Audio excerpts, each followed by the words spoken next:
Something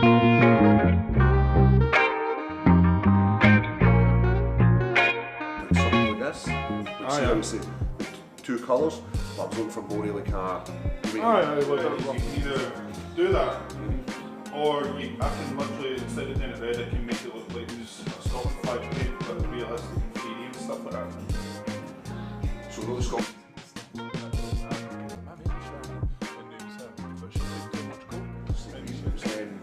Just get a bit thinner, isn't it? It's going to be clever, right?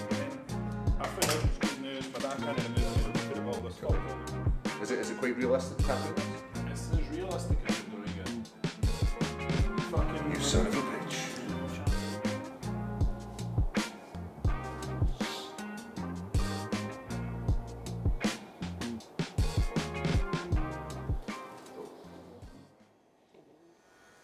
Paul, thanks for coming on Tattoo Talk, man. No man, it's a pleasure.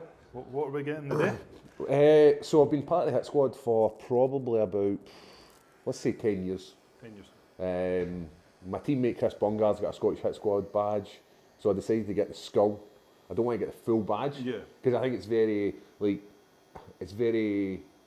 it's not an aesthetically pleasing tattoo, is it? Yeah. So it's basically just a skull with a bit of red and a bit of black, so it's very, very, architectural, let's say that, or very graphic. There's nothing massively complex about it. You're wanting your own spin on it. So Are you ready? I am absolutely ready. Here we go. So you're putting your own wee spin on it. What are you doing with this piece? So I want it to be more real than actual Hit Squad's. Jesus, fuck. Forgot how to tattoo my... Question, if I make you tap while I'm tattooing you, does that make me harder than you? No, but you probably are harder with tattooing me anyway. But you probably will get submission of you as well. So I'm going to make it look a wee bit more realistic and get some of that iconic blue face paint. So just something to remember my time as an MMA athlete. Because I've not got any tattoos of MMA. I decided, I was in Vegas and I was going to get a tattoo after I won in Vegas, my first fight. And I didn't win. Oh, right. It was the first time I'd lost and didn't get that tattoo. Killed the mood. Killed the mood. Get a tattoo of a loss. So I was out there with Mark Godbeer and he got a Vegas UFC tattoo with the date and all that kind of stuff. And there's me just standing like, cool man. Just totally down that I'd lost, because it was the first time I'd ever lost. I'd never ever lost in any sort of amateur, professional, and it wasn't until Vegas. How did that feel? Oh, it was horrible.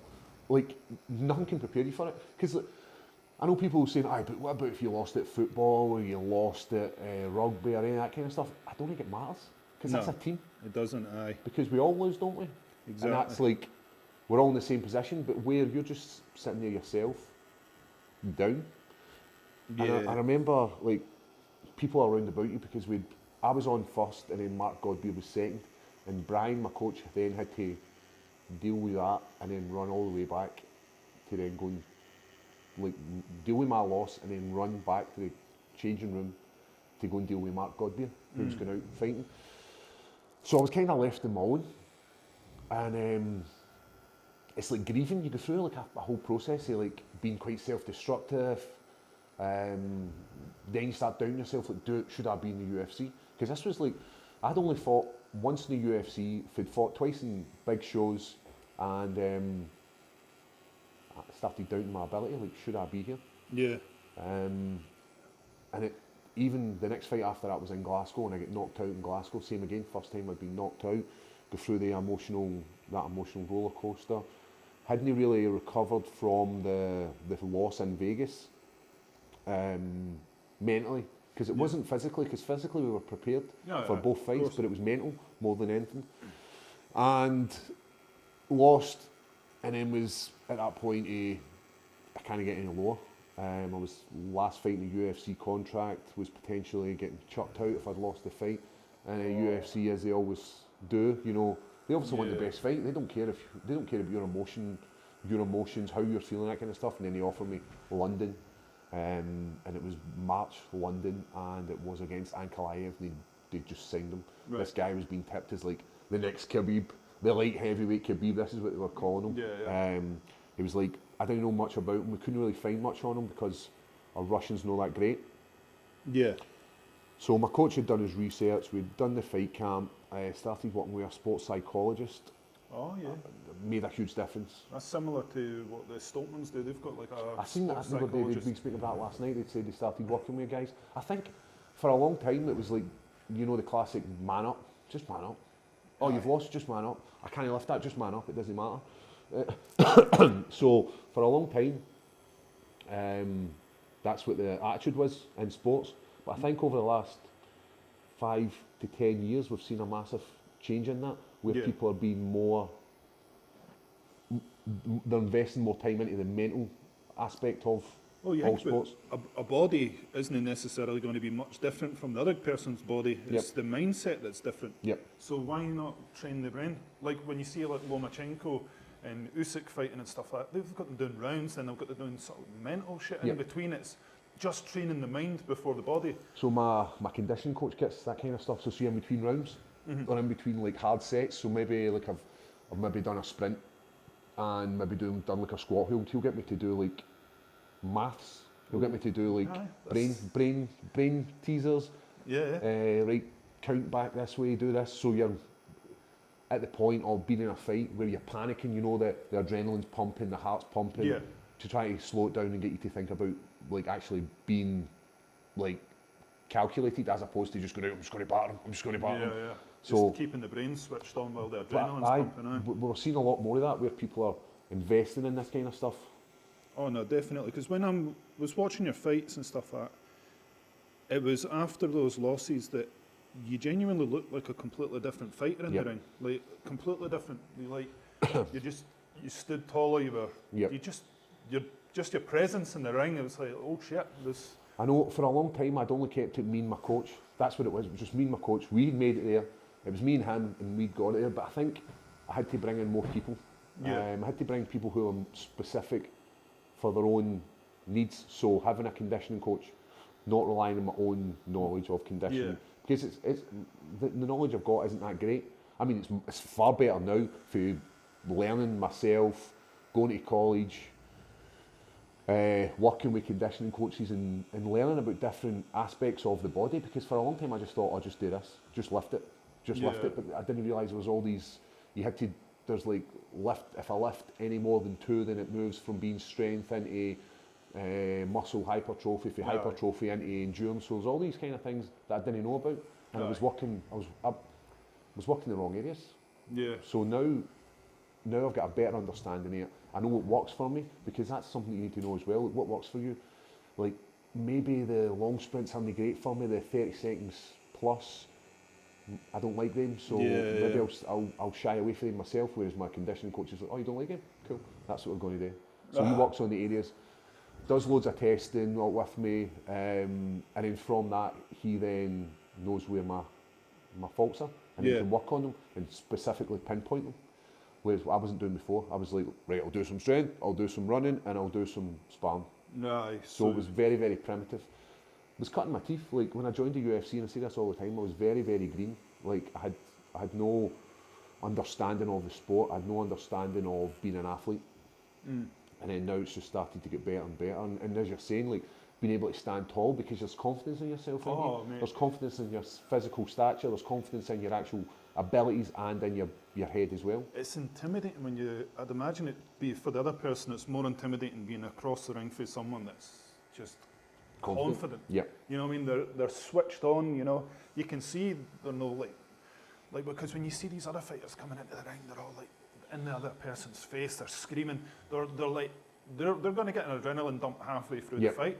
But with you, like you've got a consistent pace throughout the whole fight. Like I love the pageantry of MMA. I love it. I love the fact that we get to do the face-offs and I get to wear my makeup and I get to stare into people's eyes and I get to do something that not a lot of people get to do. Like we live in a society where we're not allowed to like encroach into people's personal space. Like you know, I'm not allowed to square up to people because we live in a society that deems that as wrong, and it is wrong. You shouldn't just walk up to people.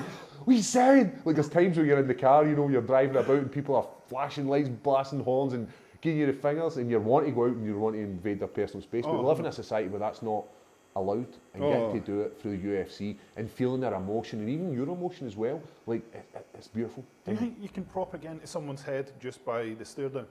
I think so. I genuinely believe, like, wearing that blue face paint, wearing that blue makeup, It's whatever you want to call barbaric, it. It's like the Celts. It's part of your heritage. It's part of, like, being Scottish, isn't it? Like, we all grew up watching Braveheart, even though it's historically inaccurate. Like, like it's so far from the actual truth, but it's still part of us growing up being Scottish.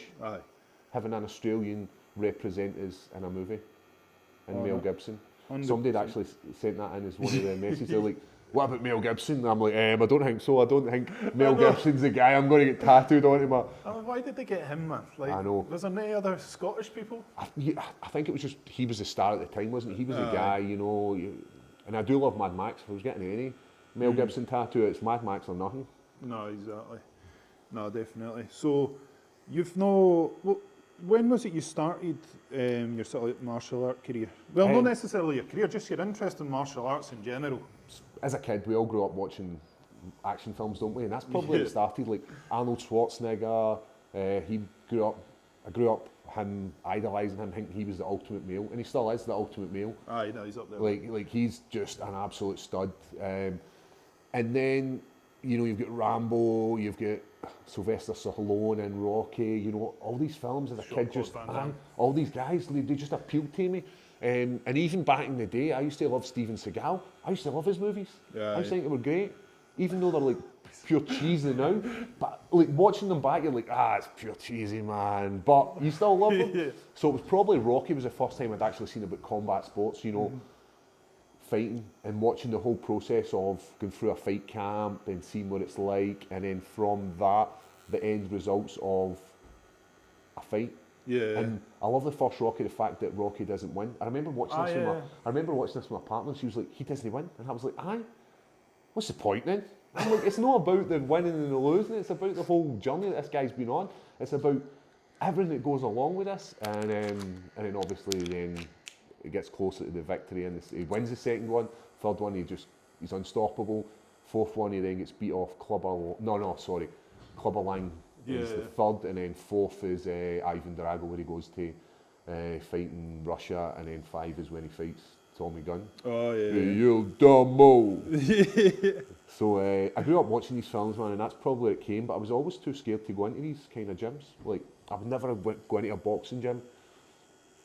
It is an intimidating thought, isn't it? It's even now, like, when people message me and ask me about, I would really love to come. The only thing that's stopping them is the fact that the fear of walking in that door, because they don't. It's unexpected. You don't know what to expect to be going into a gym. No, like, exactly. It could be anything. Like, I think people think all we do is batter each other. And you go in and then but it's not. It's about the learning. It's about learning the skill, and then from learning the skill, you then use the skill to then demonstrate on people, and that's what it is. Whereas people just think, right, you're just going to batter each other. Whoa, don't want to do it's that. Definitely not. And the thing is, well, once you stick your foot in that fighting gym or whatever, the atmosphere's quite addictive. The camaraderie and stuff like that. It's brilliant. You'll never build a better relationship with someone than someone that you can punch in the face and he'll laugh about it after. That's it. And that was one of the things as well, as you're saying about punching in the face. See, once you realise that your face isn't breakable, like, as kids, the worst thing that can happen to you in school is somebody punching you. Like, teachers can shout at you, you can have, like, remember the wee tussles used to have where people would grab each other and that would be it. But somebody punching you in the face, that was the hardest thing in the world to deal with. And see, the minute you realise that your face isn't going to break and your nose is going to crumble, like what happens in the movies, people get punched and like, tsh, tsh, they make all these like noises and they just die. Once you realise that doesn't happen, then it's amazing. Oh no, definitely. Do you ever remember, I know it sounds daft, do you remember your first punch in the face? So I had a big brother, and he used to beat on me, man. He used to just absolutely wail on me. He used to put on boxing gloves, and he used to say, "This is so it doesn't bruise you." It definitely bruised me, and I was the wee guy that would like. My brother would beat me, and then what would happen was I'd shout and scream and ask my mum to come and save me. "Mum, he's hitting me!" And that was the first experience of getting punched. And but it felt, as you were saying, it felt like the world was going to end for me. It felt like, oh my God. And then obviously in high school was the same. Like, somebody punched you, it would totally shut you up, man. 100%. So what was your first experience of a punch? So I was in Asda. I was getting some juice and food. What age? I was probably about 16. Right. So still a boy. Well, I only You're managed, still aye. 6'7". I only managed to avoid punches because I was too tall to take one in the chin. But I was coming into Asda and I had a white no fear hat with this sort of like the tribe of cheesy as hell shit, you know. And then some wee Ned was like, "I like his hat, go grab it." And so he jumped up behind me, tried to grab the hat, dodged him with my Bruce Lee fucking reaction time, and then Slip. he just absolutely sunk in this punch. And I remember him punching me in the face, and I just went, I was like, that wasn't what I was expecting. I thought this was meant to hurt like hell. Aye, because we watch films, don't we, where when somebody gets punched, they fall down. Aye. Like, you don't fall down for a punch. Nah. Like, what are these guys in the movies got? It felt like an impact, and I was like, that wasn't what I was expecting. I thought that shit was going to be agony. The next you- thing I did, it was a wee bit tender. Did you whip the two of them boys? No, I just kept them walking because it Aye. wasn't even that serious. I was Aye, like- more just in shock that somebody punched me. Just brush it off. I Aye. know it's And I like, was like- in society, like we're not allowed to punch people unless you run about in these circles, are you? So it's quite a strange thing. And I was for- just like, what are you doing, man? But then after that, that's when I sort of like started looking into sort of like martial arts and stuff like that, and became a master of fake martial arts, essentially. So What about the guys that they just and then the guys fall over? They're brilliant. The guys that use chi. the chi, I've seen that. Have you seen the guy with the chi belly? It's like, and the guys are all falling the over. big fat guy? Like, come on. Oh. Like, maybe we're wrong, and this guy actually has got this power. I mean, imagine it was legit. I know. And we rip him. The guy just kicks the door in. He's like, "What the fuck you say?" He's like, he's just out of shape because he doesn't need to use muscles. Aye. Wild. But it's crazy that the internet makes these people out as losers. Oh, exactly. Do you know the mad thing is, like Steven Seagal? See, when I used to watch his films as a kid, I used to hang that guy. I was like, this guy's the hardest runner alive. Aye. But then that's why I started Aikido. I was like, then I went and I was like, wait a minute. Because I remember I started it, right? And then I watched this guy, his name was Lawson, that was taking it. He was about 80-year-old or something like that. And this guy ran at him, mate, and he flipped him like about 100 feet in the air. And I was like, Jesus Christ. And then I remember I went out and when he did the same thing and I didn't move. And I was like, oh, you need to be a willing participant You here. need to jump.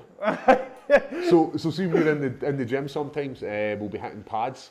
Like we call it "Give me the cigar." So for like, see if the UFC's in filming or we're in the backstage, we call it "Give me the cigar," where you're allowed to, your training partner allows you to take dish out a beating to him. Right. So give it the cigar. But I remember like the same kind of thing. Like he was like the first Western man to ever get like a black belt, and I think, whoa. Oh, mate. Jesus, this guy's the man. And then realising, all right, that's what it is he's doing. The guys are just jumping. I seen he was taking credit for, was it Anderson Silva's Silva's fight? aye. I taught him that. And I Taught was him like, everything. You're a liar, Taught man. him everything he knows. Oh, mate. But it's crazy what sort of martial arts. There's a guy who does like the Krav Maga, and it's like, if you're fighting like six folk, like I'll do a punch to this guy's knee, I'll back elbow this guy, and then the guy that's coming on top of me, I'll punch him in the head, and then I'll fucking finger this guy in the nose. And he's showing you how to battle three guys. Now there's people legitimately watching this thinking, this guy's a fucking stud. Now you imagine, are we guys like, right, I've had enough of the guys in school that's been bullying me. I'm going to sort, freeze, one there, one standing there, I'll fuck yous all up. And he just takes an absolute pasting. Oh, I'd love to see it. But I'm telling you, I scrapped 3 guys and it definitely didn't go that. I just went out swinging like a windmill. Swing like a windmill and move faster than everyone else. It seems to do the trick. That's my whole game plan in the fight. But like martial arts, there's obviously stuff that works and stuff that transfers well over to MMA. Yeah. Like there's so many different martial arts out there, like from Wing Chun to like Taekwondo, Karate, all these kind of things.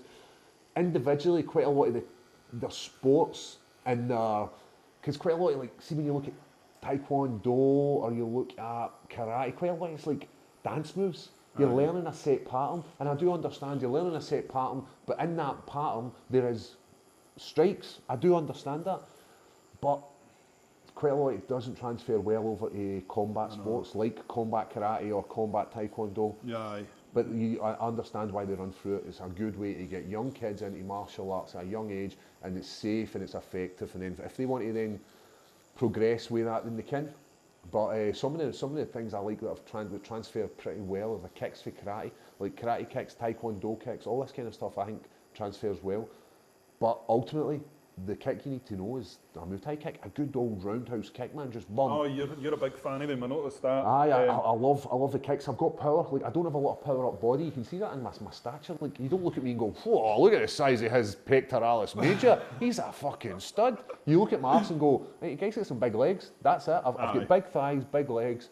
Everywhere else is just, I look like a skinny dude. It's just unusual for someone that's predominantly a jiu-jitsu fighter to choose kicks rather than punches. Well, see, the good thing about that is, like, I don't need to worry about getting taken down. Because people ask me, like, what if somebody catches your kick? I fucking hope they catch my kick and take me down. That's like, ultimately, that's what I want. I want people to catch, so I can then fling a kick with force, and I can fling it without the fear of getting taken down, because that's where I want to be. I would rather be on my back. So you're almost like baiting them. Aye. Catch it. Like, catch it, take me down, don't catch it, I'm going to hurt you. Aye. Whereas if I punch, I'm looking to come in and grab, that's what I'm looking for. Anybody that watches any of my fights can see what my game plan is. It's not like I'm giving out, like, sensitive information. You're like, shh, don't tell anybody that. Like, anybody watches my fights are like, right, the big man kicks heavy because he's not worried about takedowns. Yeah. And I can stand in quite a boxing or Thai boxing dominant stance, because I don't need to worry about my legs being wide for sprawls in wrestling. Yeah. No, I definitely noticed that with your fights, that I would say this is unusual. Why is he doing that? But one of the fights that, like your recent one, can we just talk about that arm break? Jamal. And can we talk about him trying to intimidate you in the hotel? What a dick. Right, so fight week's horrible for fighters, right? We're all in the same hotel room, we're all trying to cut weight, because we all need to make a set weight, and for us it was 205, and I roughly cut about 10 kilograms in a week through water loading. So we do it through water loading, manipulation of calories, we reduce all the carbs that we take, so it's just fats and proteins, reduce our salt, because salt retains water in our system, and then we end up doing like saunas to try and speed up the process of heating the body up so that it sweats. Yeah. So 10 kilograms, and you can roughly cut about 10% of your body weight. So if you're a 77 guy, then making 70 is all right. So that's how we roughly do it. Any more than that, then there's like it's really hard to come back from to get rehydrated fully. So fight week, 2 days before the official weigh-ins, everybody's in the same boat, and he decides to come up to me and like, you know what he said to me? He says, yo man, and I was like, all right. And he's like, who's your dealer? And I was like, my dealer? What? And I'm like, what are you talking about? And he's like, who's your dealer? Because you must be on some good stuff, man. Because you, meaning like, shut up. And then it took me a year. I was like, get the fuck out of my face, man. And then he's squaring up to me, and then like the security guards then start to come over, and I said, listen, I was like, I can actually feel how scared you are. You're over here because you're scared. Like, I can feel your emotions. You're getting emotional. And then we comes to fight night, and the fans are booing me. Or like the official weigh-ins, the fans are booing me. And because they have to back their own. It's the same if you're in Scotland, you wouldn't be cheering for the Scottish guy. You'd be cheering for the Scottish guy, you know, the American guy, and I do understand that. So we come out for the weigh-ins. These are ceremonial, because we do official ones where we step in the scales, and that's the official weight. Yeah. We do ceremonial ones where there's fans. And this is the first time fans had been back from me since away back in Brazil, which was like 2 or 3 years ago. Right. So it was amazing to hear them. Even the boos getting excited. Oh, 100%. So I end up coming out, and I'm fired up. I'm so fired up, and we're right in each other's faces, and there's like some tussling. Dana White's getting in between us, and he's like, "Don't fucking touch him! Don't fucking touch him!" I'm like, "I'm fine. I'm not going to touch him. Just let me get in his face." And then I could feel he was just emotional. He was very emotional, and I think it was that jiu-jitsu, the theory, not like I'm not saying I'm like a master at jiu-jitsu, but in the division, I'm up there with some of the best jiu-jitsu practitioners. So he's obviously got that's where his weakness is, and I knew that's where his weakness is. The same as he's looking at me thinking, right, Paul's weakness is striking, right? Everybody's got a weakness. So after that, then comes fight time, the same again. He walks out first, I walk out second, people are booing me, as part of the pageantry is. And then I remember walking to the centre of the octagon when he shouted my name, and Bruce Buffer, like, giving it the introductions, amazing. Like, I've heard the guy, we were in I'll just deviate for that, we were in a pub in Australia, so it's me, Bruce Buffer, Anthony Pettis, and one of the people that work in the UFC, Nobby name is, Nobby, and we're sitting, and the girl says, "Oh, I heard you practicing," and this offended Bruce. Bruce Buffer's like, "Excuse me, I don't practice. Like, everything you get is real." And she's like, "I walked by your room and I could hear you shouting." And he's like, "No, he does these cameos things, like, you know, fighting, Arnold." So listen, he just kicks into it. Right there and then, oh my God, the hairs in the back of my neck stood up and everything. It was amazing. No microphone or nothing, just his powerful voice. So anyway, Bruce Buffer then calls us out, and I had a game plan of, like, right, use the kicks, use the teeps, keep them at distance. Mm-hmm.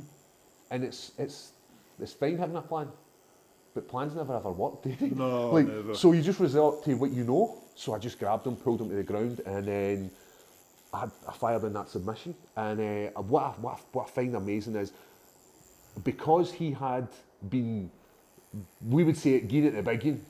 Oh, he's gearing at the big game, isn't he? Like, you know, the patter, like, I'm going to do you, I'm going to knock you out, all that kind of stuff. He had to go out with the shield.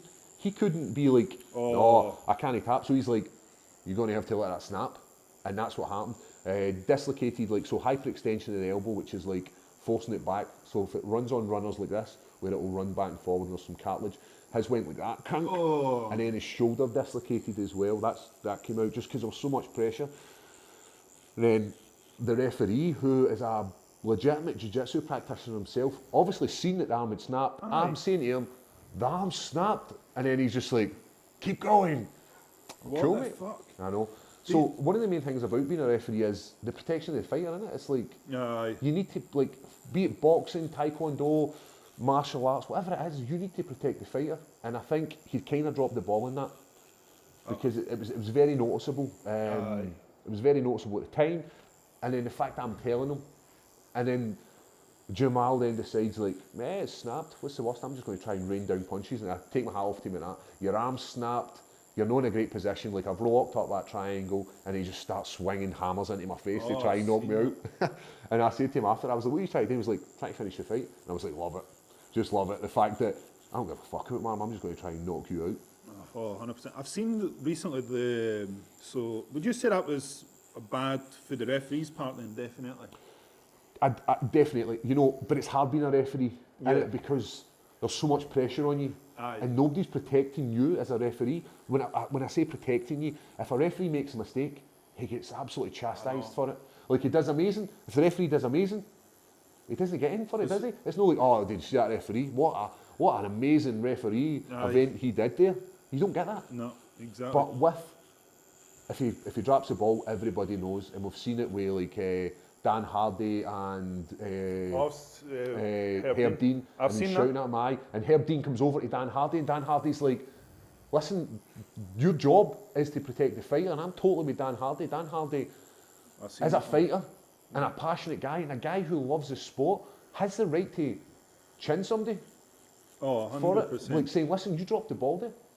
There's got to be so much pressure, especially after you fucked up once, stepping back in that ring and, "I better not fuck up," because not only can you stop the fight too late, you can stop the fight too early. Aye, and then and then, like, the boss, Dana White's like, well, we could have had an amazing fight here, and you've taken this to being an amazing fight to a shit fight. To a shit fight. Or it can go in the other breath, we nearly had a fight that was a world-ending or a world title changing hands to now it not changing hands. And then if you think, like, there was a fight recently with not Charles Oliveira, Brian Ortega and Volkan Ozdemir. So Ozdemir, it's not Ozdemir, it's Volkan. Well, anyway, Brian Ortega had him in a full-on submission. It was tight. Mm-hmm. And if the referee had stepped in at that point and said, "Oh, he's had enough," because the referee can make that decision as well, even if the fighter's not tapping, to say He's had enough. The referee can be like, no, you've had too much, that's die. And he managed to get out it. He got out it and ended up winning the fight.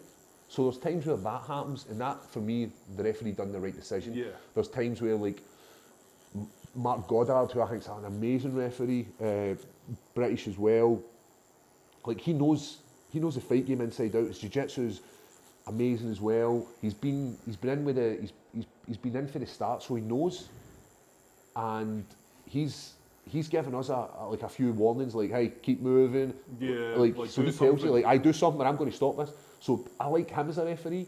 The guy Keith Peterson, that was a guy that Dominic Cruz would come out and say he stank of cigarettes and alcohol. And I find it quite funny. Like there's like a story backstage. They're like, they've moved your fight. This is the guy Keith Peterson. So they get the runners are over it and they say, listen, we've moved your fight. We're up in the next 5 minutes. So the guy's like, he stops what he's doing and runs outside to go and get a fag before the fight. Like literally, he's been given the call to like, listen, we're rolling. He's like, geez a minute, I need to go and suck in one of these cancer sticks. 2 seconds. Jumps outside for a quick fag to come in and then referees the fight. Just wild, man. That's insane, man. So see, UFC's changed a lot over the years, and one of the biggest changes I noticed was when Conor McGregor brought that entertainment factor that I think it was missing. Yep. I know it sounds quite bad, but he brought that entertainment value, the trash talking and stuff like that. Do you think that's a double-edged sword in the way that you've now got people trying to imitate that and failing miserably, or people trying to imitate that and coming across terribly? Like, what's your opinion on that? So, first and foremost, as I've said, this is entertainment, innit? Yeah. Like, you say that it's changed. It used to be about two guys just going out knocking lumps at each other, and it was the best guy would win, and it was like, who knocked somebody out was the guy. You look at, like, Chuck Liddell, and you look at, like, the guys from that generation, they were just brawlers, whereas now, as you're saying, we've got guys who are very smart, very articulate, and they're coming across very well. Conor McGregor's like one-liners are amazing, and they're used as memes, and it's like, how many people when he was fighting, like, what was it, we ain't here to take part, we're here to take over, but how many people were running about saying that? Yeah. His one-liners made him, but that comes from his showmanship, his watching like WWE, all this kind of stuff that goes along with that. And I like it. I think it brings asses to seats, because without Conor McGregor, we wouldn't have had the rise of MMA the way we had it. Because MMA's been about for years. Like 1996, I think the UFC was, something like that. And before that, it was like Pride. And then there was all the other organisations before then. So without him, he made it mainstream. He made people like, oh, this guy Conor McGregor, oh, he's amazing. And then you had then guys like Nate Diaz being considered one of the best of all time. When Nate Diaz, like, what a fighter. But people are enjoying him because they've seen him with Conor McGregor, and he made some stars from that. The same with Poirier. None of these guys were stars prior to Conor McGregor being there.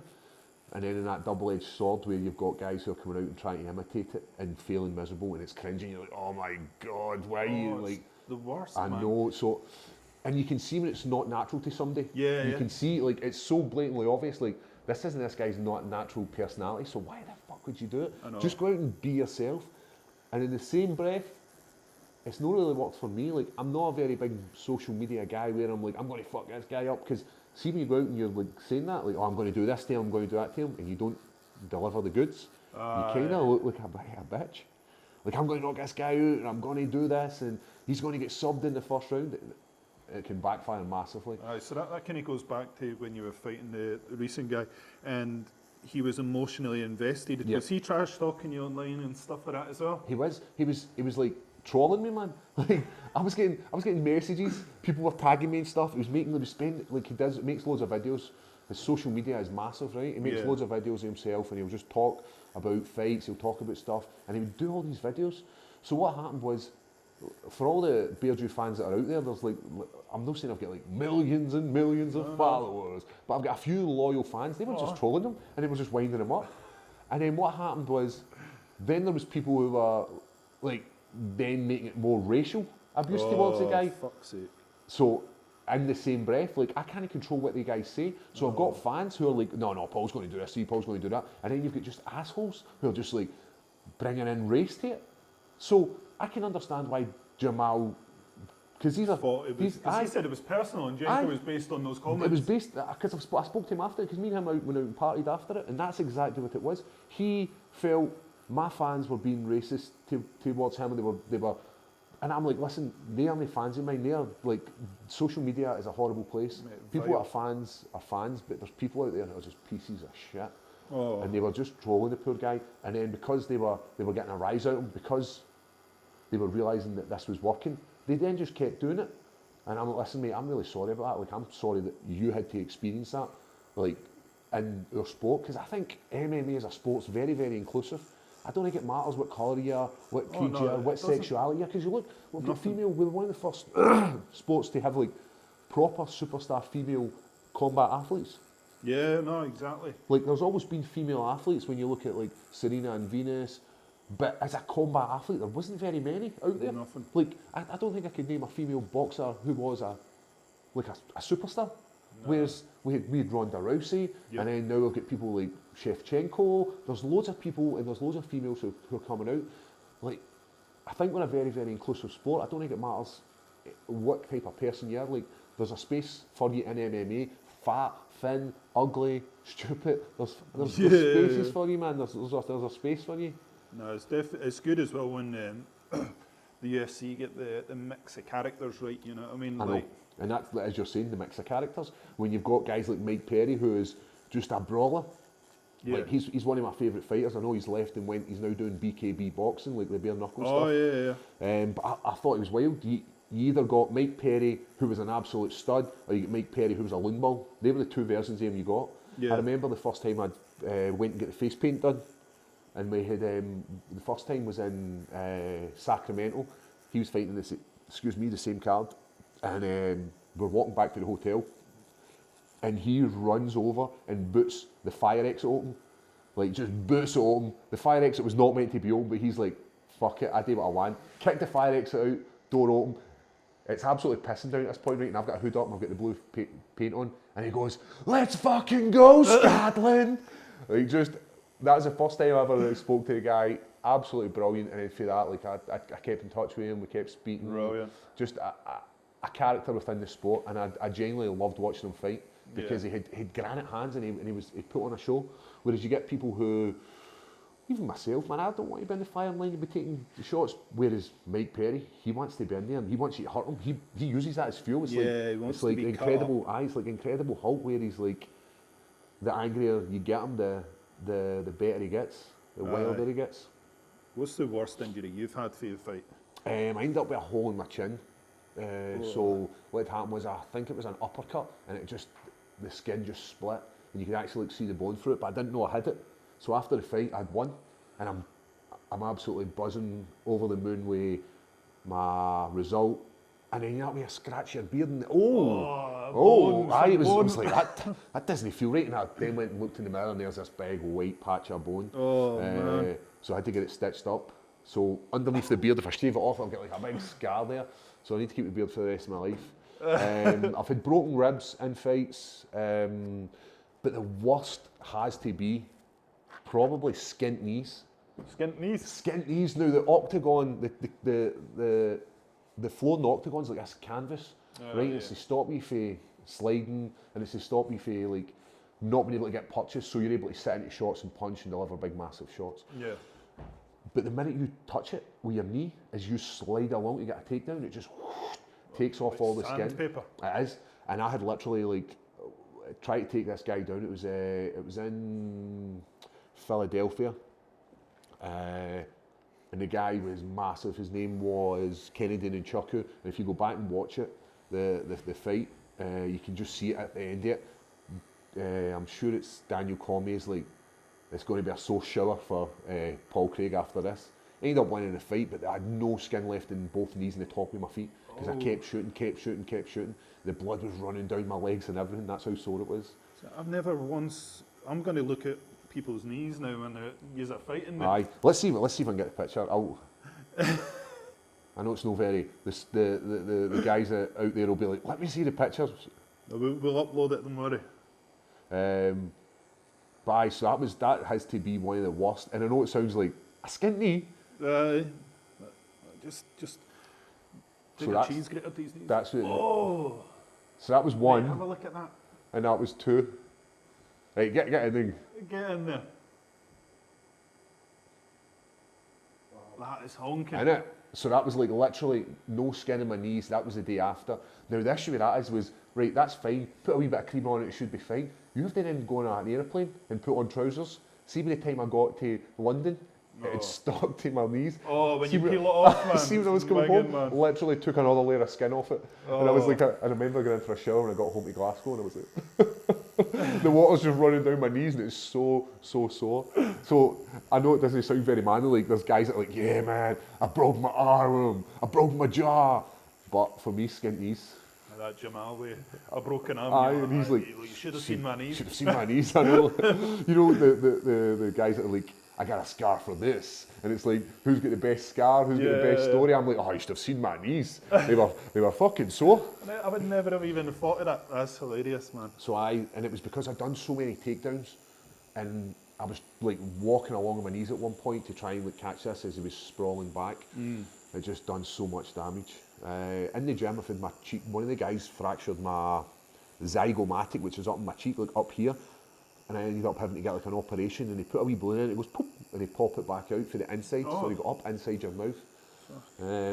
Most of the bad stuff happens in the gym, because fights are 15 minutes, and it's like, right, maybe they land a good shot, maybe you get like a bust cheek or a bust chin or something like that, but it's in the gym where it's like relentlessly, day in, day out. Of course it just comes down to sheer numbers. If you're like if you're an insurance guy and you're employing like car insurance, somebody that doesn't drive isn't going to, or somebody that doesn't drive to work isn't going to have as much accidents as somebody that does. It's the same as the gym.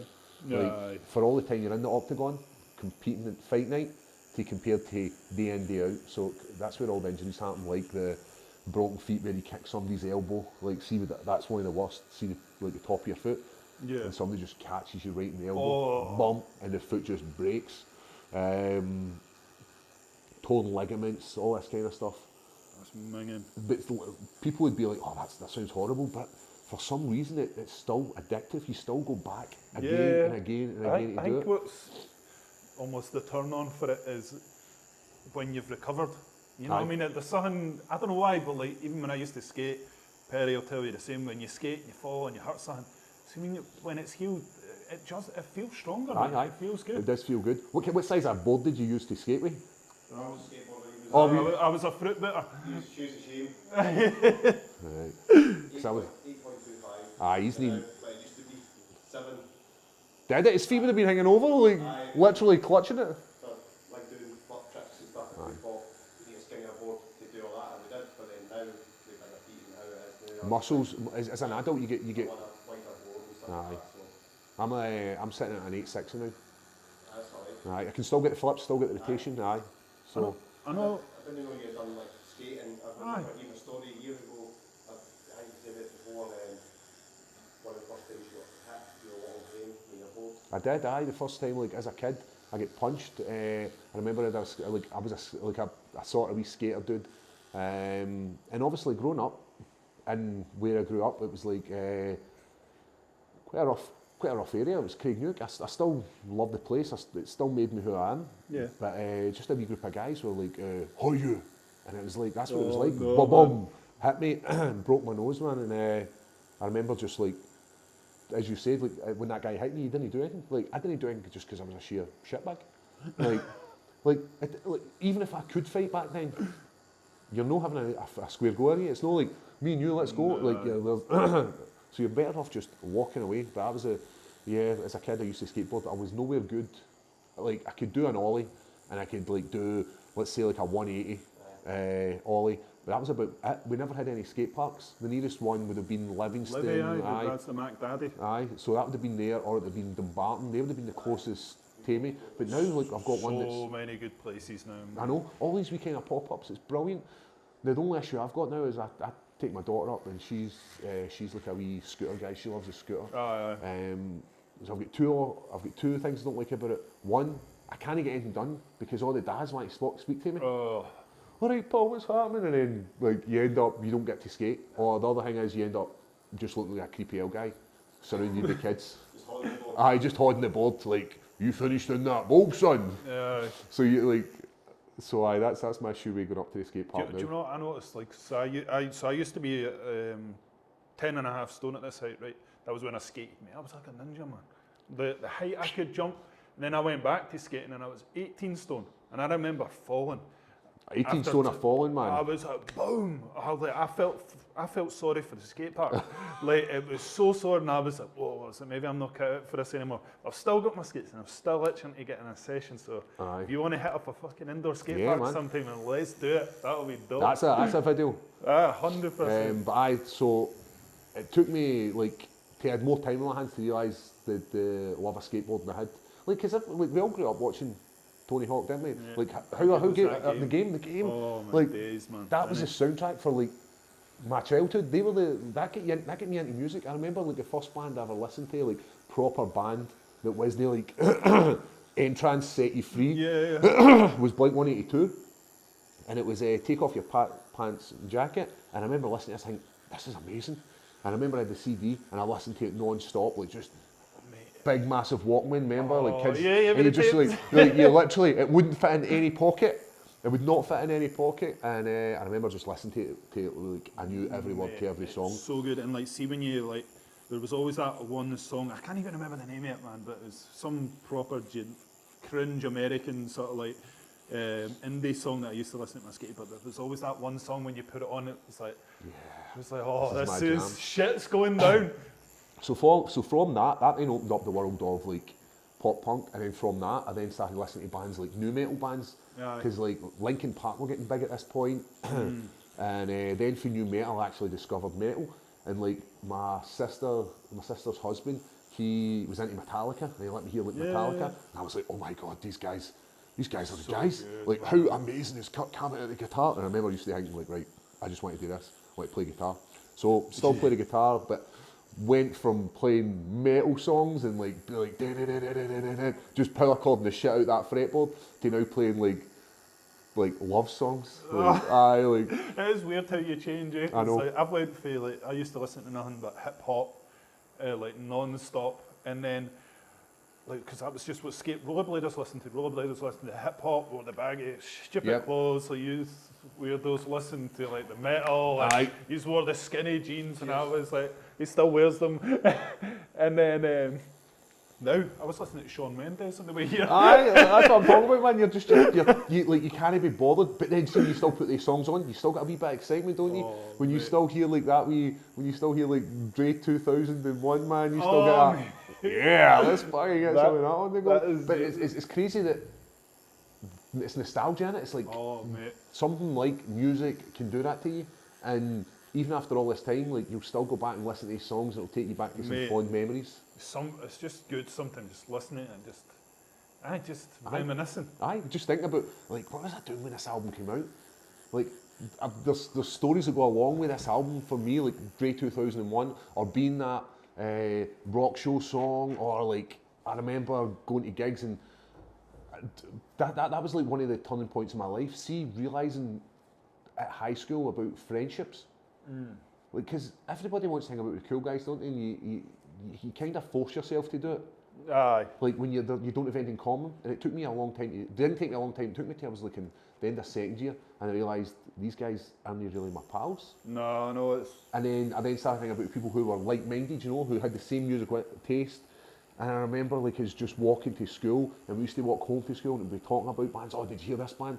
I was listening to MTV2 and Silverchair come on, and was like, oh my god, like I'll never forget. Like they be memories, and then that. Oh, so good. Like I'm still friends with you guys. Oh, aye. Like because they were a big part of my life, and they were a big part of growing up, and they were a huge part of my musical influence. No. Because you're listening to what your friends are listening to. It's weird because I find it.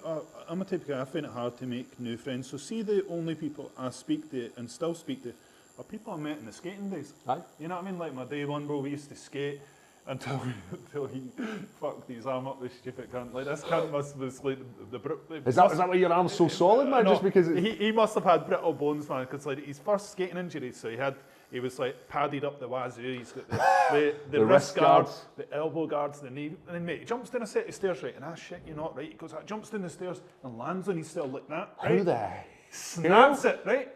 And then a few years later, we're getting better. Mate, we turn up at the skate park, like it literally drops in the ramp. Like, mate, it took us 4 hours to get to Alloa because the buses were cancelled. That next thing. First ramp, he drops in, smashes his chin, ended up with one of the ones with a bone sticking through. Then another time, went down the skatey, there was someone left a grind box, and I was like, that looks sick. I was pumped, got on the blooming Dre 2001, you know what I mean? He goes up to it, grinds, mate, literally the most feeble fall, and then he came back, and as he was skating past me, he was like, I've just broke my arm. Oh, and I was like, how? You need some calcium How do you boy. do that, man? 3 times this week, he idiot broke his arm. You still your mate? I still my mate. But like, do you know what his parents did, right? So they were like, they were always like, if you break your arm again, we're gonna smash up your skates. And I was like, shut up. I was like, they're not gonna do that, Craig. I was like, you know what? Just give me your skates. I'll look after them. I'll put them in good use. They took a pickaxe to these skates. No way. Pickaxe to these skates, and I was, holy shit, they've done it. Psychos, mate. That's psycho parenting. But tell you what, see, growing up with that kind of extreme sports, that background and stuff like that, mate, I think it keeps you a lot more grounded than a lot of kids these days.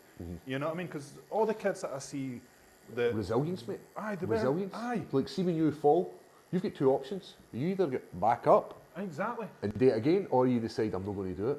And but again, getting back up and doing it again, it shows resilience. Kids don't have that these days. and it's like when you're skating towards a handrail and you're like, I'm either going to land this or this shit is going to hurt. And you soon learn your lesson that shiting out it is it's the going worst to thing end you up can getting do. you hurt. So you might as well be fucking 100% committed. And I'm telling you that's had like an effect on my life in general. Like, my mate Godberry says his famous line is, "When I'm in, I'm in." And I use it for everything. There's times where my coach will phone me and he's like, "Oh, listen, we've got this coming up," and I'll be like, "When I'm in, I'm in." Right. And it is skateboarding, skating, like BMXing. Like, you need to commit because if you, as you say, shit it, you're fucking hurting yourself. If you do that by halves, you're 100% hurting yourself. But mate, I miss it so much, man. Those days, man. Every day, man. But then now as an adult, like, so see me going to the skate park, and even for yourself, because if you fall and hurt yourself, mate, I've fucked my.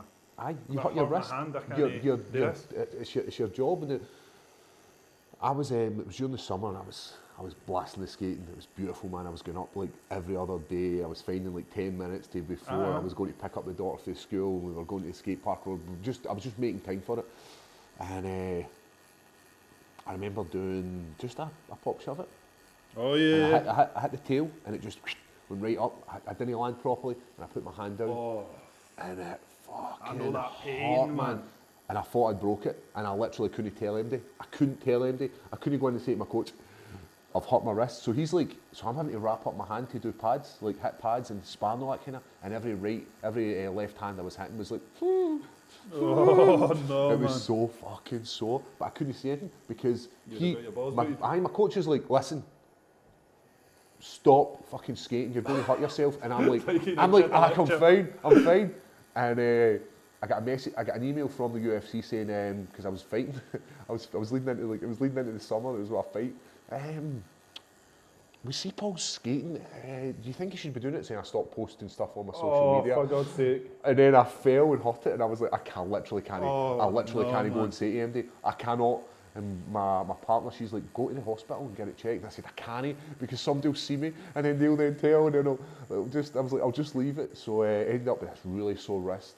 And then just before the fight, the guy pulled out. It was Jamal Hill the first time. When I say pulled out, he caught COVID, and that was So that fight never went ahead, and I was like, oh, thank God. And it gave me like an extra month for my wrist to heal, but fuck, it was killing me every single hit. See, grabbing somebody and holding on to them, didn't have any strength in it or nothing. Nah. Totally gone. What's all you know? Is it bad? It's fine now, it's absolutely fine. Aye. But it just took a bit of time. But that's what I mean, like one fall can totally change it. Those injuries when you were a kid didn't happen. No, they didn't, because you we basically did this when you fell as a kid, like I floated down and ooh. It was more like, you were a lot more flexible, like now, because I do like arm wrestling and stuff like that. Look at that. You fall, that thing's just going to go back. It doesn't go back. Aye. Like, that used to go back to here. See, I've got pretty good, it's for me, it's extra weight. As a kid, you're weighing like 7 stone, and like that's you dripping wet, and you fall, and you're like, oh, I hurt myself. Whereas now, when you fall, it's like a, oh, bum. I think one of the worst injuries I had skating, it sounds like the most stupid one, right? It was an arse injury, right? Right, Tailbone? I went from ABEC free bearings, right? Like entry level shit. You know what I mean? Like that was like, didn't look fast, you know what I mean? Then I went straight to ABEC 9, man. Like, got to put these things in, mate. I went down this fucking ramp. It was the fun box in Livy, right? I went down it like that. I went like that. My feet just went like right, and mate, I landed on 100% arse cheeks, but it must have like trying to pull my arse cheeks out, and I remember like literally sliding into the bottom of the ramp, and I was like, and then I tried to get up, but I couldn't. And then I remember trying to skate up, and it was like, Did you try and play it cool? Oh, aye. But mate, I remember like the wee bridge that goes over the Livy skate park to the other side, mate. I was bawling my eyes out, man. Mate, and I swear, just get my arse blasted. mate, and it's taken about 4 months to heal, man. I swear, to this day, that is the worst pain I've ever felt in my life. And it was like just my arse, arse muscles just torn off with the flesh. And see, trying to tell people that, like my arse is fucked. And they're like, shut up, it's not that bad. And I'm like, I'm dying inside. I'm like, did they believe me? You literally chop the muscle, your ass muscle in two. Oh, so bad, man. Oh. But it makes great stories to tell as an adult. Makes great stories, aye. I never thought I'd be a 5-minute conversation about my arse at a UFC fight, but there we go. So when's your next fight then? So it's going to be March time. UFC are trying to do London. It's not like it's not been released, but it's not as if it's no something that's everybody knows about it. It's they always try and come to London in March. They've always tried to do it. So my first fight in London was Ankalaev, and that was March. I think it was like the 18th or something. I was meant to fight Ryan Spann, and it was like I was meant to fly down to London, and like we were right in the middle of the pandemic. Yeah. Like the pandemic was just coming. It was literally just coming, and they weren't sure what was going to happen with the fight. And then they cancelled it. They just said cancel it, and the UFC were like, "Do you fancy coming out to?" So this is like 2 days before my fight, and everything went into lockdown at this point. Everything was getting shut down. Flights, because we didn't know what we were getting into, and UFC says, "Oh, you fancy coming out to Vegas? We'll look after you." And I says, "Can you guarantee I'll get home?" And he went, "No, we can't guarantee that. What we can guarantee is a fight." And I says, "Listen, I can't do that," because at the time we didn't know how bad this was going to be. So they cancelled that. There was meant to come back last year, and the same thing happened. The London, they were allowing them to have the event, but they weren't allowing them to have any fans. And the UFC was like, "What's the point? We've got a whole setup in Vegas. We've got a whole setup in Vegas where we don't have to pay any overheads." And it was the same as we can go to the Abu Dhabi Fight Island. So why would we go to London and lose money?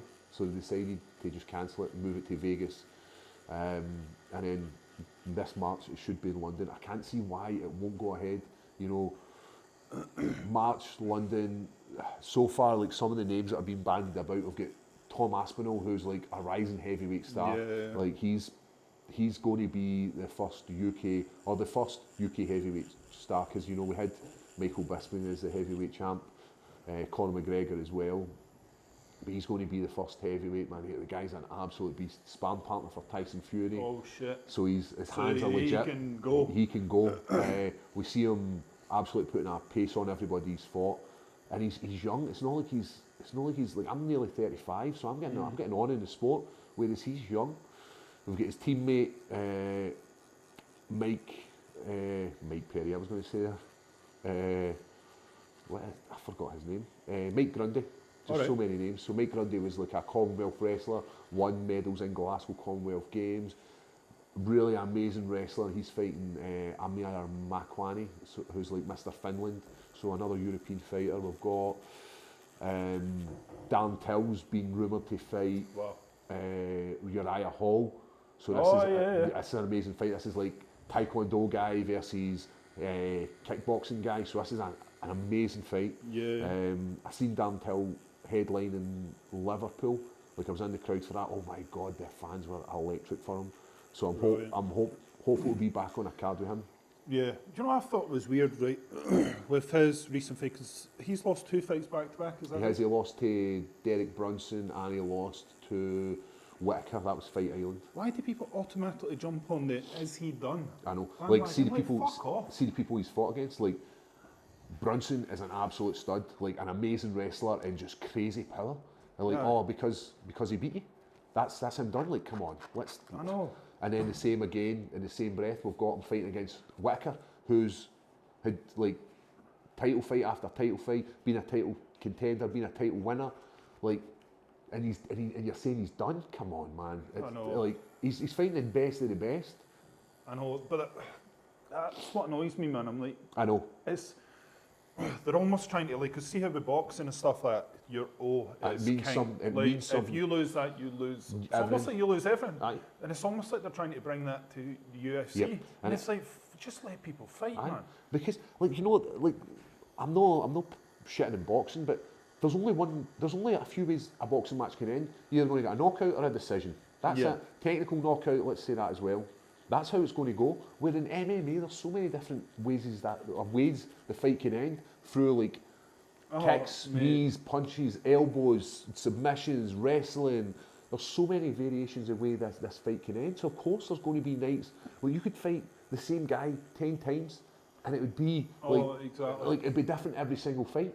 There's no one way this fight's going to end. So just to be like, oh well, he didn't really use his wrestling and he didn't do this, like, fuck off. but then that's been part of sport, innit? How many Aye. couch But it's just the couch warriors, the ones but that then say every sport's like that. You think about football. Aye. Oh, he should have pulled the trigger there. Oh, if I was him, I'd have done this. Well, you're no fucking him. I Shut the know. fuck up. Like, I've only ever been to one football match talking about that. And like when I was in the crowd, I'm like listening to this baldy guy in front of me, and he's like, "Oh, you want to do this?" And I'm like, "What? Like, mate, you're about 80 stone. You shut your mouth, you fat dick." You literally couldn't run from the penalty spot to the middle of the Aye. park. I'm like, what the fuck is going on? But so see your fight with Shogun, the first one. Yeah. So you've got the booming crowd, stuff like that. The What last was- time I fought in front of a crowd was Shogun. Aye.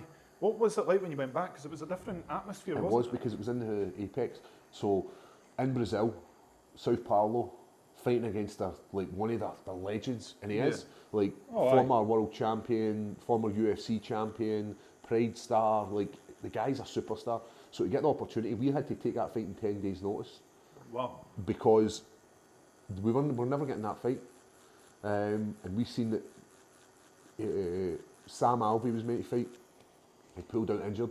My friend had messaged me and he's like, "Listen, Paul, he's pulled out." And we messaged the UFC and he said, "Listen, we'll offer it to you and then we'll get back to you." He accepted it. So we 10 days, 2 days into that camp, that 10-day camp, one of the guys from up north had came down to Sparways and he bust my eye open, first spar. Oh. Split my eye right above there. Had to go in and get 5 stitches. And then wear a hat. So if you look back in any of that media stuff I done for that fight, I'm wearing a baseball cap, trying to Right. hide this eye. And I remember being in the toilet, like, before my weigh-in, cutting out the stitches so that I could go and... Ah, shit. But that's like, to get this fight is an amazing opportunity. So I was like fuck it, I don't care, I'm taking this fight. So then we'd asked for the rematch, the UFC, and they'd said no to us. They said, "No, we're not giving you the rematch. We want you to fight." They'd offered us Jamal Hill in America with like 2 days' notice. They're like, "Oh, we'll fly you out to," this is during the pandemic, and we said, "Listen, can you move it to the Fight Island?" This was Fight Island had just been started. We said, "Can you move it to Fight Island?" They said, "No, we'll get another fight for it." And they got me a Russian guy. And we met Shogun in the elevator in Fight Island because he was fighting that night. He won as well. And we said to him, I was like, "You interested in having this rematch?" And he was like, "Yep." An amazingly nice guy. Like, Really? aye, like so nice. Like after we battled, I didn't really get a chance to speak to him the first time, but then we got to speak in Abu Dhabi. It was pretty cool. Like, and everybody knows who Shogun is, so I was kind of starstruck. Yeah. So then we then had won that fight, and then we then got offered Shogun 2 because Yeah. Shogun had asked for it. Like, we don't have any pull in the UFC. I'm just the guy from Scotland who'll fight MD. Shogun's got pull. Shogun then asked for the rematch. Brilliant. And then it was Fight Island, no fans. Mate, how did that feel, man? It was weird. It was really, really weird because it's this big, massive building. Whereas in Fight Island, it was very, very tight and compact. Right. So it was like, there was an octagon, there was a couple of bits round outside, so it wasn't really that big. So it was very intimate. Whereas this was a big, vast Just nothing. warehouse, and there was like they run events there, like UFC, run their TV show and all that kind of stuff there. But everything just felt right. Yeah. Like, you know when you're in flow state and everything just goes so well, like nothing can knock you off your A game. Like you probably find it in skating when you're just skating and you're just pap, just hitting everything, nothing's getting in your way, or even tattooing when you're just like, oh mate, being in that flow state. Aye, and that's what that was. Like nothing was going to stop me that night, and I was like, because the last fight there were people saying, oh, we thought you won, we thought you lost, we shouldn't have been a draw. Whatever side of the camp you were on, if win, lose or draw, whatever it was, and I was like, listen, I want to be the last fight in this guy's career. Not out of like malice or anything, no. But this was like to me, I wanted to be part of his legacy. I wanted to be like, when people are like, oh, his last fight was Paul Craig, right, he lost it, but he had an amazing, that was Paul Craig. Put on an amazing show. That was Rua and Paul too. Like I'd love a trilogy, like maybe a third fight with him would be cool. Like just like not even for the purposes of like win, lose or draw, just to have like a trilogy. That's all I want. Aye. Like because it's draw, win. Maybe there's some still unfinished business there. But I heard rumours that he's potentially coming back. He was saying that he wants one more fight, and that's the issue with fighters. Like fighters that always want one more fight. Yeah, see when they retire and then they just kind of sit back and they're like, right, I don't know what to do. The only thing I really know is fighting. Yeah. And then that's how they can never ever leave fighting because it's just in their blood. A lot of people never do that. Like I mentioned in one of my previous podcasts, like Tyson Fury, like his only goal was beating Klitschko. Yep. And then when he beat Klitschko, it was like, whoa, what did he do? Like, so have you thought of what you're going to do after the UFC? Not so much after the UFC, but that was one of the issues where after I made it to the UFC, because I put this onus to get to the UFC. I wanted to be a UFC fighter. Yeah. I wanted to get to the UFC and get a win, and then it happened. Get bigger than that. Yeah. I fought in the UFC, beat a guy in under 2 rounds, subbed him, won bonus of the night. Like I've literally touched the sky at that point. So then, ending after that, I didn't set any new goals, and I then had to reset new goals after it. When I found out about goal setting, I didn't realise I'd set this goal I put in the UFC as this major overarching goal. Yeah. After I made it, I never did any other goals, so it was just fighting. And that's how I couldn't really win, and I wasn't really, I didn't have the focus in here. Mm-hmm. After fighting, I don't know. You know, for me, fighting isn't about making money, and it isn't about fame and that kind of stuff. It's just you're just going with the flow. I'm just enjoying it. It will be. If anything, it's not about fame. It's about legacy. It's about just being the guy in Scotland who would fight MD and goes on a tear. Like right now, my goal is to get that title. Like, yeah. I'm in touching distance here. I'm fighting a top 10 opponent in March. Signed the contract. He's signed it. It's happening. Amazing. After that, that'll then put me into the top. Hopefully the top 10, top 5. I'm sitting at 11 just now. I know I can get there. Maybe 2 or 3 fights after that, I could then be in the title contention. There's no reason why I can't be. Amazing. So you no longer see yourself, I've seen you mention it before, that you seen yourself almost as the gatekeeper. The gatekeeper, yeah. Because do you see yourself as that? No, I see myself as a legitimate contender, a champion. But for the issue, me being the gatekeeper was because the UFC had made me the gatekeeper. I had no say in that. The UFC were basically giving us names, and one of the things I didn't want to be in the UFC was a guy who was like, no, I don't like this fight. No, I don't really want that fight. Can I have this fight? Like, I don't want to be that guy. Like, nobody wants to be that guy, but there's people in the UFC who that's their game, where they'll only fight the guys that are suited for them. I like to fight, like, the UFC say, listen, Paul, we want you to fight this guy. I'm happy to fight whoever they put in front of me. And for that reason, the UFC then made me the gatekeeper. Yeah. They were then flinging me the guys who were coming out the top, out the Contender series. They were guys who were like, going to be the next best things. Like that guy Ankalaev's been unbeaten for I beat him that day in London. He's knocked out like 3 or 4 guys prior to, like, after that fight, and now he's looking at being in the title contention. Like, his name is up there with some of the guys that are like, oh, what, but he's going to be the future champ because he's so well rounded. He's got amazing power, great hands, and very good grappling. So you think there'll be a rematch with him at some point? Well, the minute he gets the title, I'll be like, hey. You've got one loss in your record. Like the guy's like, he's got like let's say his record's like 20-1. That's one loss that you're going to be like, It's almost like a dark shadow over them. Aye, and I'll be like, hey. And they, like, so the people from Dagestan call themselves Highlanders. Right. And like, we know there's only fucking one Highlanders, and it's us, it's the Scottish. Aye, of course. So like, people are messaging me like saying like, oh, we're the Highlanders. And like, I'm like, this is using Google Translate, messaging back saying, fuck off, we're the Highlanders. Like, arguing with people who are nobodies. Like, this is when you've got too much time in your hands. When you've finished, your family's your kids are at school and your partner's at work, and you're get too much time in your hands. So Dog's being walked. So how do you deal with that online hating? Has there ever been a moment where you've went, this cunt's took it too far? Aye, listen, I have it all the time. How do you deal with it? It used to bother me right at the start, and I would, like, maybe about 6 fights back, I remember screenshotting people's names. Like, So have you ever seen them? No, it's not them, it's not to see them, because quite a lot of people message you on like shitty profiles. So I remember just screenshotting and thinking, I'm messaging this fuck. See, when I beat this guy, I'm messaging them back. And then after I've won, because it annoys you leading into the fight, because they're putting doubt into it. They're like, oh, they're fueling this doubt. And then after you've won, you're like, I can't really, it doesn't really matter what you think. Who the fuck is this? Aye, like, you are absolutely nobody. I know there's people get a lot worse than me. I've had some shit, Russians especially, because they get behind their own. As most nations do. Oh, exactly. Most nations get behind their own and show love and compassion, and they show it through abusing the opposite opponent.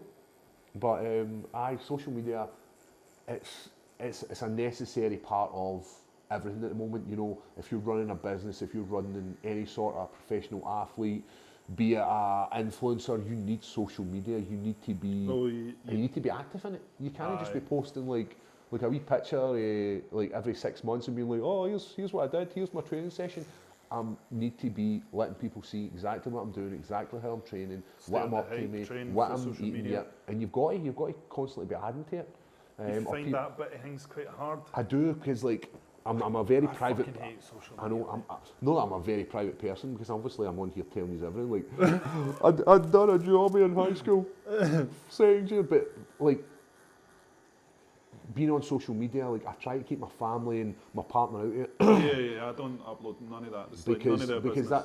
It's none of their business, and people obviously message you that kind of stuff, but that's not what I'm interested in. What I'm interested in is being a fighter and building a brand that will get me closer to the title, because that's, as you said earlier, it's about entertainment. And if I don't have a brand, be it the war paint, being it Scottish, being it that cliche Scottish guy, then I don't have anything. I'm just another fighter. So my whole brand is being Scottish, being passionate. And I do love Scotland. Of course. I don't think there's anywhere in the world like Scotland. Everyone loves the Scottish. Aye. Like, you go to American people, like, oh my God, do you know John McDonald? I'm like, Big John? I don't fucking know John. No, mate, all Americans are blooming Scottish as well. Aye. They've all got a history. I'm Scottish, and I'm like, Scat. you know, Scat. you're lying. Aye, like, I'm fucking Scottish. Aye. But like, I absolutely love it, and people always ask me, they're like, would you not go to America to do training camps and that kind of stuff? And I'm like, no, but I love Scotland. I miss my family. I miss being here. I miss the fact that it's absolutely freezing in the middle of January. Yeah. I miss the fact that we get snow in February. I miss the fact that there is comfort in shit weather. Aye. Like, it's shit weather, but it's my shit weather. Aye, exactly. When you go on holiday, you get off the aeroplane and it's like opening up the oven. You're like, whoa. Aye, I know. Like, that doesn't happen in Scotland. As Scottish folk, we're literally, the temperature needs to be perfect. It needs to be like 33 degrees, not 0.5 higher or 0.5 lower, because we're like, oh, it's cold today, isn't it? I know. Like, the sun's splitting the trees and like, guys, I get a t-shirt and half. Yeah. It's cold, but we don't care, because we're still outside in our fucking our shorts and t-shirt, because it's like, this is about as best as we're going to get. We're an optimistic nation, aren't we? That's the best. Aye, I know. We're so happy in our shit. Aye, but that just means you appreciate everything a little bit more. Listen, I as I said, I love being Scottish, man. I love Mate, you can't beat it. I love the So fact good. that our accent is so thick and harsh and people can't understand it, and it sounds like everybody's trying to start a fight in Scotland. Yeah. Like, you ever done this thing when you're away and you're like, excuse me, and it sounds like a shit, Aye. like a fight's about to happen. Like, excuse me, do you know where like guys turn around and shit themselves because they think we're ready to fight? I love the fact that cunt is a term of endearment. It is. It's a beautiful word. Sound cunt. Aye. You're not shit cunt. Aye, You know what I mean? in It's America, good as an insult. in and America, again. you call somebody a cunt, and it's like it's Oh, fucking. mate. Hey, you're It's you're like nails scrapped. in a Aye, chalkboard. like you're fighting. Let's go. I remember I went to the Stirling headquarter, and then I was fucking chilling with this cunt yesterday. He's like, "Well, we don't like that word here, man." And I was like, "I think give a fuck." Aye. I was like, "It's part of my It's language. a good word. It's part of and my you better language. grow to like it, Mr. Stirling." That's like that's just part of your local dialect, isn't it? Like you think about like even our accents are two different accents. Oh, 100%. You go 30 minutes in any direction in Scotland and you've got a totally different accent. No, 100%, man. It's class. Aye, that's why I love it so much, and I guess it's the same everywhere when you think about it. You think about England or you think about America. There's so many different variations of like being a Cockney to being like a Southerner or a Northerner. Like there's so many different accents. I remember like I never did much travelling as a kid, so it wasn't until sort of my adult years that I sort of started going to England, this, that, the next time. I remember the first time I went to Liverpool for a tattoo convention when I won that award up there. Yeah. And then I went to the hotel and she went, "Yeah, right." And I was like, Fuck are you talking? you know that meme where it's like that? Do I was like, "What was that?" I was like, "Eh?" And she, "Yeah, right." And I was like, "Eh?" Because we never hear it. It's she's an not gonna accent, laugh. but it's an accent we don't hear on the TV. Aye. So we hear our accents on TV, don't we? Like, Yeah. when you watch like quite a lot of like shows we watched growing up were either American, where they had like your typical American accent, or it was like your typical British accent, Yeah. and that's all we heard. So when you hear somebody like, "You're right, Pit," like you're like, "Whoa, what the fuck's this? Where's that coming from?" I sound like a Pokemon hen. Aye. Right, so what's your favourite Pokemon? You got to tell us now. You just dropped it. It's got to be tough, mate. That's a tough one. I'm actually going to put some serious thought into that.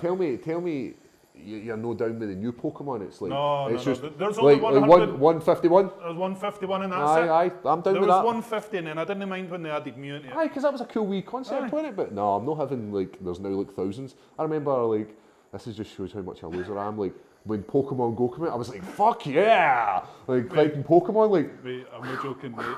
I didn't care how I've got a funny story in regards to that as well. didn't care how much a nerd I sound seeing in the Pokemon Shield. It's fucking dope. what's that Pokemon It's Shield? one of the new ones, but it's on the Switch. Right? Is this because I've got one to play with my daughter, and I don't. No, it's the one with Eevee. Oh, right. Aye, so it's the old layout. Have you played it? Mate, It's the old like, layout. It's like an open world, but Aye. it's 3D, man. Oh, It's like the that's shit of dreams, man, when you're a kid.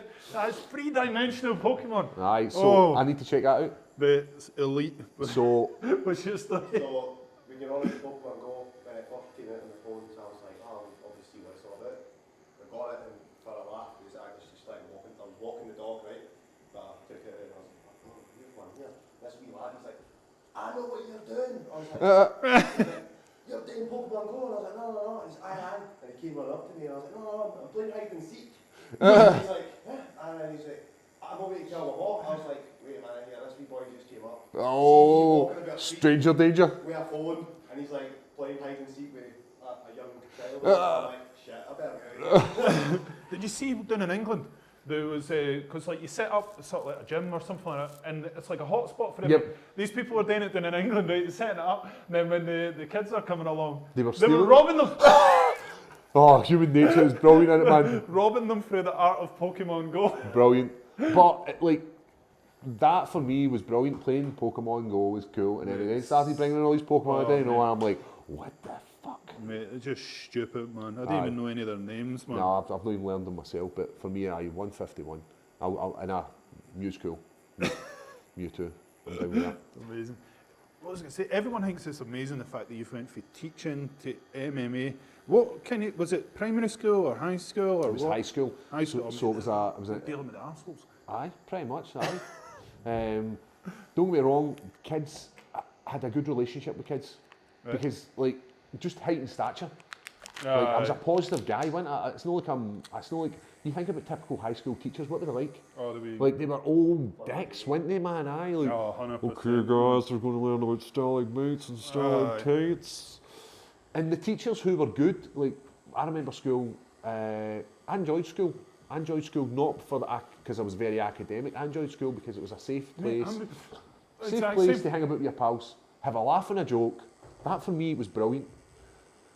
Whereas for people who are like, oh, I hated school. What did you hate school for? Oh, fucking hated learning. Well, learning's part of that process, mate. Like, even if you were shite at school, you didn't learn then. You still got to hang about with your pals and have a laugh and a joke and still have some cool memories to talk about. So I was quite a positive role model for kids. So I never really had any like kids who were wee wankers, because they kind of, like, I showed them as much respect as they showed me. And I remember that from my high school. I remember the teachers who you enjoyed were teachers who gave you a bit of time on it. Like, you always remember that teacher. I had a teacher called Mr. Murray, right? And he was a geography teacher, an amazing guy, and he just had a good way of talking.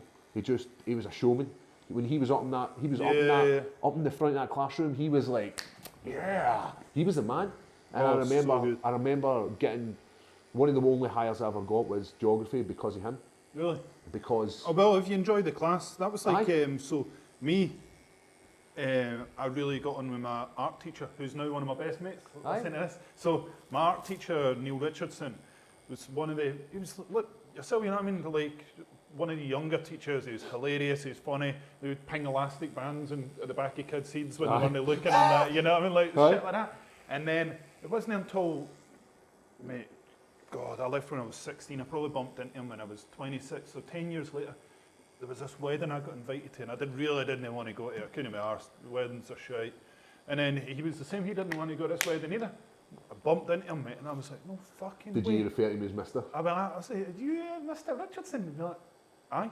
And obviously I had changed a lot. I think I was like 20 stone at the time, because I bulked right up. I was looking jacked, looked like a big lumberjack, and at school I was this wee skinny kid. And then I bumped into him, got chatting to him. Mate, I taught him how to tattoo. Is he good? Because you got that. Oh, he was good. Mate, brilliant. Totally unique style, because of the sort of kind of art he did. But it was class, man. Like, what are the chances in it? And I wasn't going to go. And that's when, like, seeing people are like, oh, it's fight. And now that, nah, I'm like, bullshit. But then I'm like, what are the chances that the both of us didn't want to do that? And you left school at 16 and you didn't see him until you were in your late 20s? Mate, I still speak to him every single day, man. He's like my best mate, you know what I mean? Is he still teaching? He's still teaching. He's teaching at so like special needs school and stuff for like kids with autism, this, that, and the next thing. He's loving it, man. These schools are tough work, man. Aye. But they're so rewarding. You've got jigsaw pieces tattooed on your ribs. I do, aye. What's that for? So it's for the band, Biffy Clyro. Oh, Biffy Clyro, I know, like, because it's autistic, it's autism, I know. So that was my band as a kid, man, was Biffy Clyro. Right. So I remember as a kid, like as an adult, like my first fight in the UFC, Ben for Biffy messaged me. No way. I'm like, oh my fucking God. like literally shitting myself, like, oh my, Brian! And like my coach, Brian, he likes music, but he's just not like a fan of Biffy Clyro the way I am. Aye. I'm like, Ben just messaged me, he's like, who the fuck's Ben? I'm like, the drummer for Biffy Clyro. He was like, right, that's pretty cool. Mate, and then he messages me, he then invited me backstage at one of his gigs, man, got to meet him as a child. They were my heroes, they literally were my heroes. And now I get to talk to this guy, like he was messaging me, like as I said, like I put on like what should I get, and they've got an album art cover. Oh yeah. And it was it's a girl pleasuring herself, self-pleasuring. And naughty. I'll tell you the funny story about that. There's one that goes along with it. I told Bennett the other day when he said, "Get this." So I actually really like that painting, because it's like a painting that's done very very pastel colours. And that they had all these for that whole album, all the singles in it had like very artistic women. So there was one girl and it looks like she's like on all fours out in the field. There's like some naked mermaids. So there's a few different females in this. And the story that goes along with it was, in high school during art we had to pick something to develop. So you pick a concept, and then from that you then have an end product. So I decided I was going to do an album cover, right? And the teacher then says, like, get albums, bring them in that you like, very artistic, all this kind of stuff. So I remember bringing in this picture of this girl masturbating. Now, I swear to God, see at the time, being a kid who's like 15, I had no idea she was doing this, right? It sounds so naive. Was she just itching herself? Like, I didn't even know, like, I had looked at the album so many times, but never put that face and that hand together. I had not done it. And then I remember the art teacher came over to me and she's like, right, what have you come up with? And I was like, look, so I brought in some album covers and I think it was like Metallica, Saint Anger, because I liked the Reds and like it was kind of like Pop Party. Yeah. I then had this album and I had like maybe like some other shitey album, right? And she looked at that and I shit you not, she went off like a fucking kettle. Right? And she's like, this is sexual harassment. What? Now, I was oblivious to this. You've got to remember, like, I had no idea what this was. I was 15. I was not the Casanova I am today. You know what I mean? I was not making any woman do that face. So I had no idea she was fucking, it was pleasurable for her. And the teacher then kicked me out and Shut up. I was getting done for sexual harassment for the second time in high school. Aye. So I then realised that this was that image and I looked at it and I was like, oh fuck, so it is. So I had to go to the head teacher, explain my situation. I said I didn't know it, genuinely didn't know it. Still to this day I think he kind of thinks I was lying, aye, but I did not know what was happening in that picture. So then she allowed me back in her class. It was frosty. And I remember I was tucking myself in. Like, you remember as a kid your shirt used to come out? Aye. You tuck it in and I had my hands in my pants, like tucking it in. Same again. I was fucked out of that other class again for sexual harassment. He was touching himself in my class. Like, get a grip of yourself. Like, I'm 100% masturbating every day of the week, but no, are you? Exactly, and no in class anyway. What did I have the wank? I was in maths 2 minutes ago. Maths gets a bit boring.